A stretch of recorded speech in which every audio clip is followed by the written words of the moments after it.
ప్రపంచంలోనే అత్యంత ధనిక బోర్డు అయిన బీసీసీఐ మౌలిక వస్తువుల కమిటీ సభ్యులుగా నియమితులైన రాజ్యసభ సభ్యులు సానా సతీష్ బాబు సారథ్యంలో రాష్ట్రంలో క్రీడారంగం మరింత అభివృద్ధి చెందనుందని రమణయ్యపేట మాజీ సర్పంచ్ అడబాల రత్నప్రసాద్ పేర్కొన్నారు.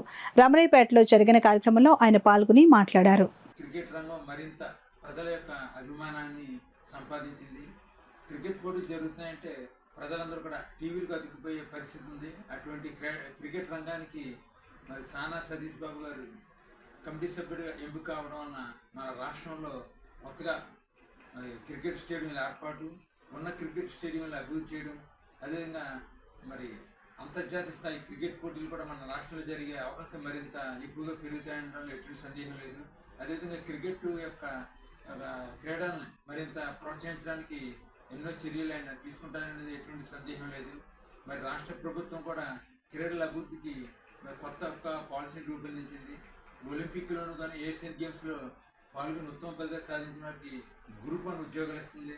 అదేవిధంగా మరి ఉద్యోగాలు అంటే ఉత్తమ ఫలితాలు సాధించిన క్రీడాకారులకు మరి ఉన్న రిజర్వేషన్లు ఇప్పుడు ప్రస్తుతానికి 2% రిజర్వేషన్లు అయ్యి దాన్ని 3% కూడా రాష్ట్ర ప్రభుత్వం పెంచింది. అదేవిధంగా మండల స్థాయిలో, నియోజకవర్గ స్థాయిలో కూడా క్రీడా మైదానాన్ని ఏర్పాటు చేయడానికి కూడా రాష్ట్ర ప్రభుత్వం కొత్త పాలసీలో రూపొందించడం జరిగింది. ఇలాగా ప్రపంచ స్థాయి శిక్షణ ఇవ్వడానికి కూడా రాష్ట్ర ప్రభుత్వం చర్యలు తీసుకుంటుంది. మరి సానా సతీష్ బాబు గారు ఒక ఆలోచన మేరకు మన రాష్ట్రంలో కూడా క్రికెట్ రంగం మరింత అభివృద్ధి చెందుతుంది అనేది వాస్తవం. అది మరి అదేవిధంగా ఇప్పుడు దాకా క్రికెట్ రంగం అంతా కూడా ఒక ఉత్తరాదికే పరిమితమైంది. అటువంటి స్థాయి నుంచి వేళ మన రాష్ట్రం నుండి సానా సతీష్గా ఎంపిక కావడం మన రాష్ట్రానికి ఒక గర్వకారణంగా మనం అందరం కూడా భావించాలని ఈ సందర్భంగా తెలియపరుస్తూ సానా సతీష్ మరోసారి అభినందనలు తెలియపరుస్తుంది.